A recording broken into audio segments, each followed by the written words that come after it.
Alright, so I have always been a sad person. Like, generally, something has always, like, made me sad. Um, and then, like, I would also be, like, a very hyper person, try and mask my sadness. And that would later on get a diagnosis of bipolar disorder and, like, some other stuff. So when I was younger, like, I was a pretty, like, normal kid or whatever, little hyperactive. Suck at school, still suck at school. And when I would always move every year, so like moving to me was normal. Like, so I never would stay in one place for longer than a year. So making friends was like whatever. It was elementary school. But then once like middle school rolled around, it started getting harder. Like, so I transferred from a cyber school for 2 years to like a elementary school, 6th grade, technically middle. So it was like a hard transition because I hadn't socialized with other kids, and so I was not that great at socializing. So then, like, I was weird, and then I would get bullied. Like, I got really bullied, like bad, especially for my hair. And in real life, my hair is big and poofy. It's always been like that, and it's always been a problem of mine. But like, I learned to like control it. It's my hair, you shouldn't control your hair, but it was like a problem in school. And so they would make fun of me because of my hair. They would throw stuff in my hair. They would pull my hair. I would try to wear a hat to cover it. They would like throw it out the window of the school bus. So I got really bullied really, really bad for like being weird and because of my hair. And like, I wasn't the most rich kid. Like, I had pretty poor, but I didn't have like a lot of nice things. So I would wear like the same jacket every day, and I would be just disgusting because I didn't care anymore, and that was just depression. But like, you don't know it when you're like a kid. Obviously, you feel this way all the time. It's normal to you. And then later on, I moved to another school. Again, moving's normal. Then I finally found a place somewhere, and I stayed there, that school district, for 4 years, which is the longest I've ever stayed anywhere. And I made so many great friends, and knew the teachers. It was amazing. It was the best. I was going to graduate there. It was going to be so great. My social life was great. I wasn't getting bullied anymore. Depression kind of stopped, slowed down. School still sucked, like a problem, but everything was great. And then we had to move for not a really great reason. Usually when we move, it's not a great reason. My mom wants to like change the scenery. It's whatever. But then I had to move away from my friends to a private school, a Catholic school, and the academics were a lot harder. I was away from all my friends. It was like 2 hours away, so I didn't see them a lot. The new kids at the new school weren't that many all the time. I wasn't getting bullied or anything, it just sucked. And I would go to school every day and cry because I was reminded so much back when I was in elementary school and getting bullied, because I felt the same exact way. And back then I didn't have words to put it, but I was so sad that I didn't want to be on the planet anymore. But I was a kid and talking like that. Like, I never thought of like suicide because that's like never the answer in my eyes. So I felt that same way, and I would just go to the office and cry every day. Every day I would go to school, missing my friends and feeling like the way I did back then. And so this was becoming a problem with my academics because I was missing classes because I was just going to the office and crying. So they recommended me to a specialist, like a psychologist, so not a therapist, someone to prescribe me medicine and give me some diagnoses. I was 17 then when that was last year I got diagnosed with severe depression and anxiety. And then I got medication to help me out. It worked pretty much. Like, we had to test stuff out. First time doing that. I'd been to therapy before, didn't work at all. Medicine was great. Then we had to move again. So this time it wouldn't be 2 hours away, it would be 3 states away to where I currently live. So not only am I away from my friends and family, like, I'm away from like the doctor I had. My medicine wasn't coming in. I still don't have a doctor or a dentist or eye doctor, nothing proper. And so I wasn't getting my medicine. I wasn't getting therapy. I wasn't getting anything when I moved here. And so I was spiraling down to a really, really deep, dark depression. It was horrible. And so one day I I snapped and I just was in the car and everyone else was leaving, and I kept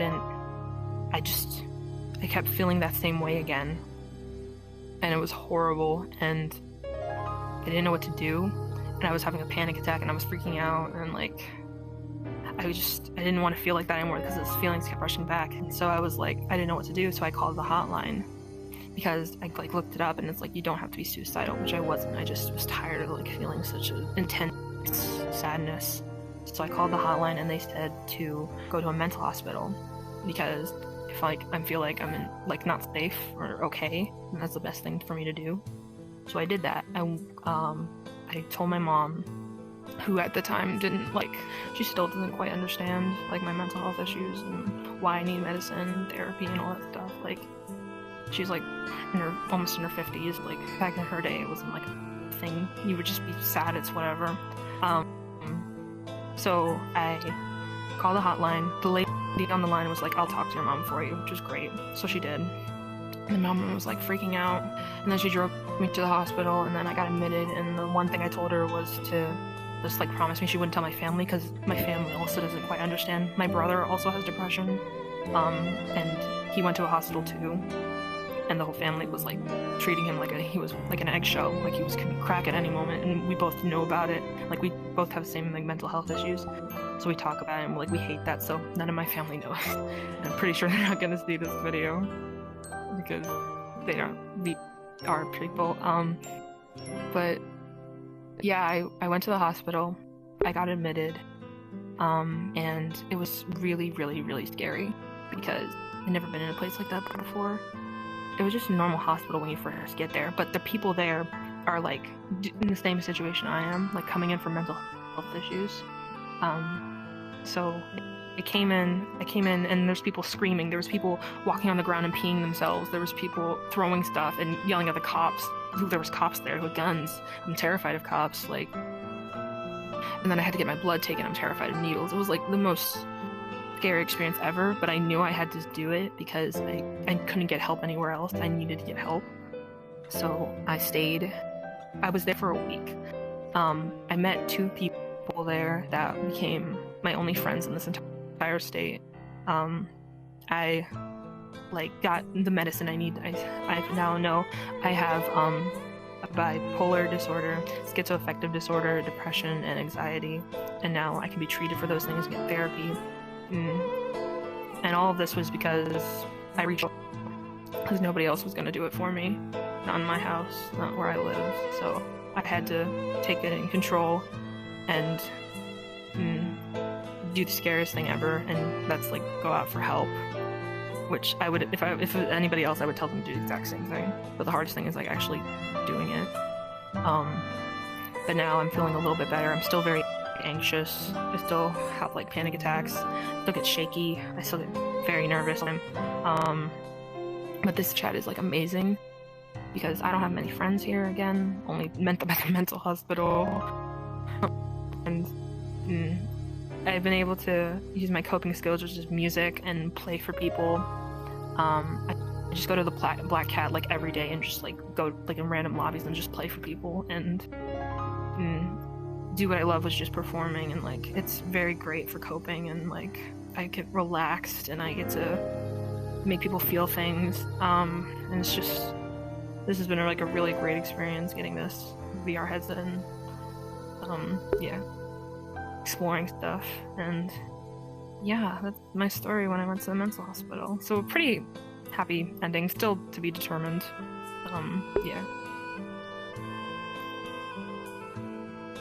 Yeah, it was really terrifying. I was just in the middle of a panic attack and like I was freaking out and I was like debating whether to do it or not, and then because I was scared of what would happen, like if I was to get in trouble, which is usually like a problem people have, like they're worried their parents will they'll get in trouble, like they'll know, like some people's parents don't even like know they have like problems until they reach out.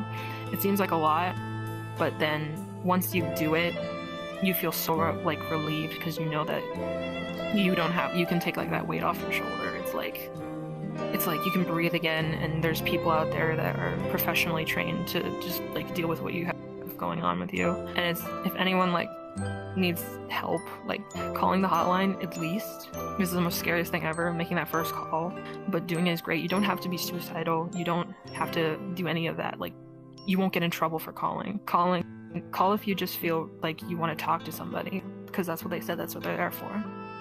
Like, if you want to just like vent, they're there. You won't be wasting their time. Like, they're really great, and hospitals are really great. The doctors are really great. Like, everybody's really great. They're all there to help you. So reaching out is the hardest but the most best thing you can ever do for yourself, in my opinion. And I'm a big advocate for going out for help. Well, my mom, it's just my mom, who takes care of me and stuff. Like, it wasn't, she still doesn't understand. We recently have a conversation talking about, like, she doesn't understand why I need so many medicines. She always gets it wrong, like how many I need. I need like 4 bottles, not like 2, like for specific things, for my like insomnia, and then for my depression, and then my anxiety, and then just any other problems I had. And medicine changes and stuff, so it's like I might have more, I might have less, but like she doesn't quite understand it yet. She knows that I feel certain things, but she doesn't understand like how intensely I feel them. Like, she might think like, oh, you're depressed, that means you're just sad for a bit and then you get over it, but like, it doesn't feel bad all the time. And it's just hard to communicate with other people, like a feeling, like how intensely you can feel it, because only you know how you feel. But she doesn't, I don't think she quite gets it yet. But when I went to the hospital, I think that was like a reality check for her of how like serious I was about how like I was feeling. Because when she was there and she like saw me there with other patients and stuff, she like got kind of scared, because in my family we have a little history of like mental illnesses, and she grew up like her mom, my grandma, grew up with some problems of depression and not like taking care of them as well as they should have been. So like, she doesn't want me to be like her, but you know, every person is different. I feel like I'm more put together. So like, that's not a good thing to go off of, but I wish there wasn't as big of a stigma, because when I tell people I have like schizoaffective disorder and bipolar disorder, they think of like the worst possible thing, like people that are just hot and cold like all the time, which is like, people are like that, but not everyone's like that. There's different spectrums, and that's another thing I have to get across to her, because when I tell her I'm bipolar, because she thinks like hot and cold instantly, there's no in between, but there's like so much spectrum, and it needs to get out there more to like parents, not just kids. I know in schools like they talk about depression and like suicide and what to do, but not a lot of the parents have gotten that when they were, I don't know, there's something should be done to advocate for that, because yeah, it's hard to be a kid and try to reach out for help when your parents don't think that what you're saying is real. To TV and stuff, if you ever have like a character with mental illnesses, they're the most like crazy, wacky, cool. It's like a trend. I hate that so much, because they don't show the real stuff. Like, when you do reach out for help, you get into the hospital and it's not just like a fun like walk in the park. It's not just like you're there and then you're out and then you're fine. It's hard. You get in there, you gotta get like a strip search done. You can't have your shoes have laces. You can't have like your jackets have laces. You have to wear like certain like types of clothing. You gotta be checked on every 15 minutes, which is like not horrible. They're there to protect you, but like, it's not something to be desired, but it's also not something to be feared, which is like both spectrums. Like, they have like either you're cool or you're a crazy person who needs to be sent away. Like, I wish there was more like accurate representation of just a person, because there's a bunch of people out there, and some people might not even know it like I did, because they just lived their whole life like this. And like, it's hard sometimes to tell people like what you really like are, because they might judge you too much.